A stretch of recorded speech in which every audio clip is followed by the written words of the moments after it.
స్థలానికి ఇక్కడ విల్లా దగ్గరికి చేరుకొని లావణ్య కొంచెం నచ్చజెప్పి ఇంట్లోకి పంపించినట్లుగా కూడా తెలుస్తుంది. ప్రస్తుతం లావణ్య ఇంట్లో ఉన్నాం మనం. లావణ్య ఇంట్లోకి తల్లిదండ్రులు కూడా పైన ఉన్నట్లుగా కూడా తెలుస్తుంది.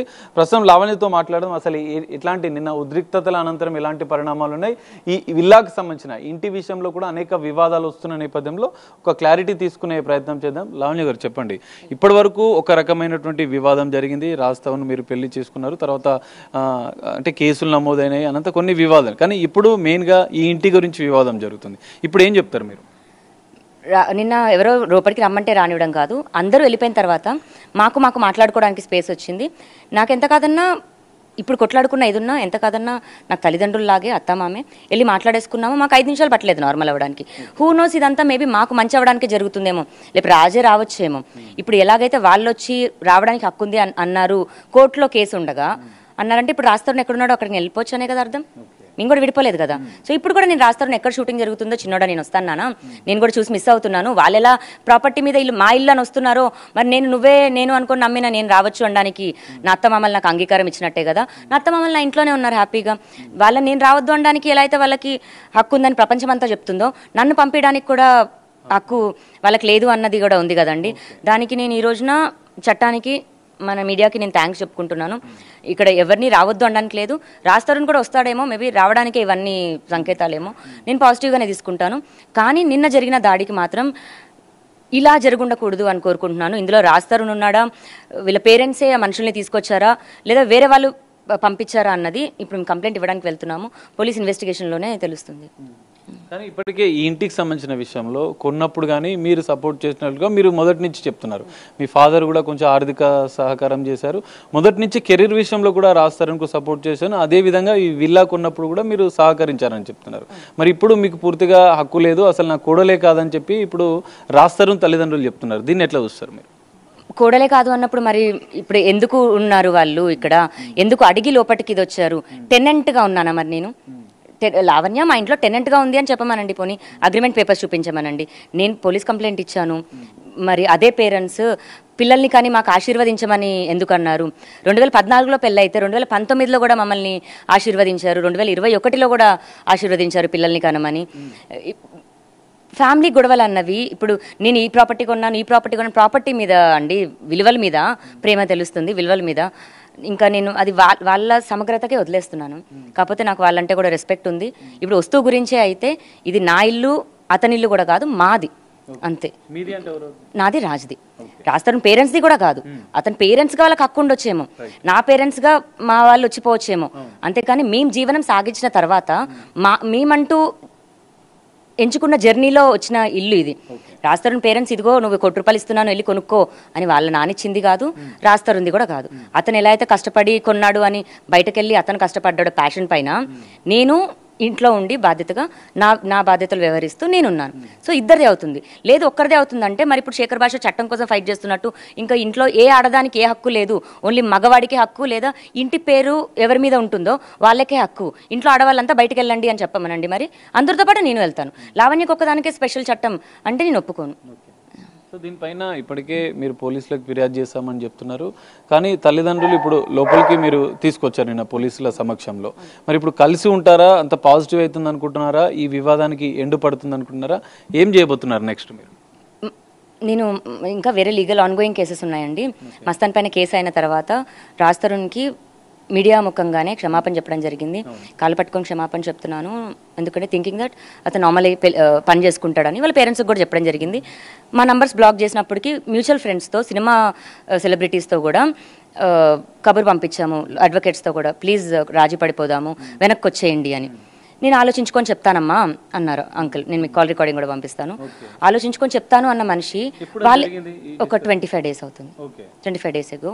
మరి ఆలోచించుకొని చెప్తాను అన్న మనిషి రాస్తారు తల్లిదండ్రులే మీకు చెప్పారా? అంటే మాట్లాడదాం వివాదానికి ఓకే మధ్యలో ఉన్న వాళ్ళకి చెప్పారు. ఓకే, మరి అలా అన్న వాళ్ళిద్దరే వచ్చి ఉంటే నేను హ్యాపీగా పిలిచేదాన్ని, ఫుడ్ పెట్టి ఇది చేసేదాన్ని. బట్ రావడం దాడితో వచ్చి వాళ్ళు రావాలి అనుకోవడం కూడా కాదు, లావణ్యని పంపించేయాలి అన్నది. సో ఆ గొడవల్లో నాకేమైనా జరుగుంటే ఒక్క సెకండ్ కదా ప్రాణం పోవడము. వాళ్ళు రావద్దు, వాళ్ళ ఇంట్లో ఉండొద్దు అన్నది ప్రాబ్లం కాదు, నా పైన జరిగిన దాడి ప్రాబ్లం. రావాలి అనుకున్నది నా ఇంటెన్షనే, కోరుకున్నది నేనే, రమ్మన్నది కూడా నేనే. 20 days కాల్, ఆయన మాట్లాడిన కాల్ నేనే రమ్మన్నాను. నిన్న కాదు, 20 days ago వచ్చేసేయండి డిస్కషన్ ప్లీజ్, ఇంకా గొడవలు వద్దు, మీ మీద కోపంతో కాదు, రాజు మీద పెట్టి రాజు ఏదో జైలుకి వెళ్ళాలన్నది కూడా కాదు అని సాల్వ్ అవ్వడానికి మంచిగా ఆరంభం ఒక్క అడుగుతోనే కదండి. నేనే ఫార్వర్డ్ స్టెప్ తీసుకున్నాను, క్షమాపణ కోరాను, కేసు వెనక్కి తీసుకున్నాను. అక్కడి నుంచి రియాక్షన్ రాలేదు. అక్కడి నుంచి వచ్చింది దాడి వచ్చింది. మళ్ళీ నేను వెళ్ళి లాస్ట్ టైం కూడా తలుపు కొట్టానండి. ఆ రోజు కూడా బిగ్ టీవీ ఫాలో అయినట్టుంది వాళ్ళ ఇంటికి. తలుపు కొట్టిన దానికి అటెంప్ట్ టు మర్డర్ కేసు పెట్టారు. ఇప్పుడు నాపై నిజంగానే దాడి జరిగింది. మరి నాపైన ఇప్పుడు హత్య ప్రయత్నం జరిగిన దానికి కారణం ఎవరవుతారు? రాజ్ తరుణ్ అవుతాడా, రాజ్ తరుణ్ పేరెంట్స్ అవుతారా, శేఖర్ భాష అవుతాడా, ప్రీతి అవుతాడా, ఉదయ్ అవుతాడా, మేఘన అవుతుందో? నిన్న జరిగిన ఇంత రచ్చకి ఎవరు కారణం అవుతారు అన్నది ఖచ్చితంగా పోలీసులే చెప్పాలి. నేను లీగల్ యాక్షన్ అయితే తీసుకుంటాను. ఎవరు నిన్న నా పైన జరిగిన దాడికి అయితే నేను ఎట్టి పరిస్థితుల్లో వదిలిపెట్టను. సో నిన్న రాజ్ తరుణ్ని కోర్టు మెట్లు ఎక్కిస్తానని చెప్పారు, మళ్ళీ ఇప్పుడేమో ఒకవేళ వస్తే నేను స్వాగతిస్తానని చెప్తున్నారు. ఈ రెండు స్టాండ్ విషయంలో మీరు ఎట్లా ముందుకెళ్ళండి? ఇప్పుడు వస్తాను అన్నాడంటే వచ్చాడు, కాంప్రమైజ్ అయిపోయింది. కాంప్రమైజ్ అయిపోతే కోర్టు మెట్లు ఎందుకు ఎక్కాలండి? రాని పక్షంలో నాకు అన్యాయం జరిగినట్టే. నాకు న్యాయం ఎవరు చేస్తారు? న్యాయం అంటే ప్రాపర్టీయో డబ్బో ఇదో కాదండి, సమాధానం. నాకు సమాధానమే చెప్పకుండా ఇంట్లో నుంచి వెళ్ళిపోయాడు. నన్ను ప్రేమిస్తున్నా అన్నాడు, పెళ్లి చేసుకుంటావా అని అడిగాడు. నేను అప్రోచ్ అవ్వలేదే, నేను ఐ లవ్ యూ చెప్పలేదే. నన్ను పెళ్లి చేసుకుంటావా నేను అడగలేదు. నా మొత్తం జీవితాన్ని ఇచ్చేసాను. నేను చాలా కలలతోనే వచ్చాను. అతనికి ఎంత ప్యాషన్ ఉంటుందో నాకు అంతే ప్యాషన్ ఉంది. నేను మా అమ్మ నాన్నకు ఒక్క ఆడబిడ్డనే. ఈ రోజున అతను హీరో అయిపోయి నా దగ్గర ఇంత డబ్బు స్టేచర్ ఉంది అనుకుంటాడు, కానీ నార్మల్ మిడిల్ క్లాస్ కుటుంబానికి చెందిన వ్యక్తే అతను కూడా. ఆ విధంగానే మనం ఎప్పుడు చూడాలి. హీరో అయితే కొమ్ములు వస్తాయి, హీరో అయితే పలుకుబడి ఉంటుంది, నువ్వు ఏదైనా చేయొచ్చు అంటే నేను అలాంటి మనిషిని కాదు. నీ ఎదురుగా లావణ్య ఉంది. లావణ్య తన తండ్రి అయినా తన అన్న అయినా రాజు అయినా సరే ఎవరికైనా ఈక్వల్ గానే ఫైట్ చేస్తుంది. నేను అలాగే రాజ్ తరుణ్ కూడా ఈక్వల్ గా ఫైట్ చేశాను. చట్టం ఉందని నమ్మానండి, అంతే. కానీ మీ ఫాదర్ ₹1 కోటి సాయం చేశాను ఇల్లు కొనే సందర్భంలో కావచ్చు, రాజ్ తరుణ్కి మొత్తంగా చేశాను, దానికి సంబంధించిన ఆధారాలు ఉన్నాయా? మరి మీరు స్టార్టింగ్ లో ఇల్లు కొనేటప్పుడు మీరు ఎలాంటి సపోర్ట్ చేశారు? ఇప్పుడు ఇల్లు కొనేటప్పుడు సినిమా పరంగా కొన్నారండి. ఆ 2 సంవత్సరాలు ఇంటికి కావాల్సిన వస్తువులు కానీ, ఇంటికి కావాల్సిన సప్లైస్ కానీ ఏదన్నా మా పేరెంట్స్ ఇచ్చేవాళ్ళు. ఇప్పుడు నెలకి 30,000 అయింది అనుకోండి, ఆ సంవత్సరానికి ఇంత అని ఇతనికి ఏమి మంత్లీ శాలరీ కాదు కదండి. సినిమా చేస్తే పని వస్తుంది సపోర్టింగ్ చేయడానికి. అది కారు అవ్వచ్చు, ఎలక్ట్రానిక్ ఐటమ్ అయి ఉండొచ్చు, రాజు వాడే ఫోన్లు అయి ఉండొచ్చు. ఇప్పుడు కూడా ముంబైలో ఫోన్ తీసుకొచ్చాను అన్నాను, నేను కొన్న ఫోనేనండి అది. ఆ ఫోన్ ఐఎంఏ నెంబర్ కూడా ట్రేస్ చేయండి, నా పేరు మీదే ఉంటుంది. అండ్ 2 సంవత్సరాలు కోవిడ్ టైంలో మరి సినిమాలు చేయలేదు. అప్పుడు ఎక్కడి నుంచి వచ్చే డబ్బులు?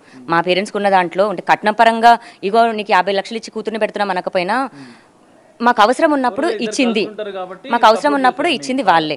మా పేరెంట్స్ నుంచి, మా బ్యాంక్ అకౌంట్స్ నుంచి నా అకౌంట్ కానీ రాజ్ అకౌంట్ కానీ పడ్డ ట్రాన్సాక్షన్స్ నేను చూపిస్తాను.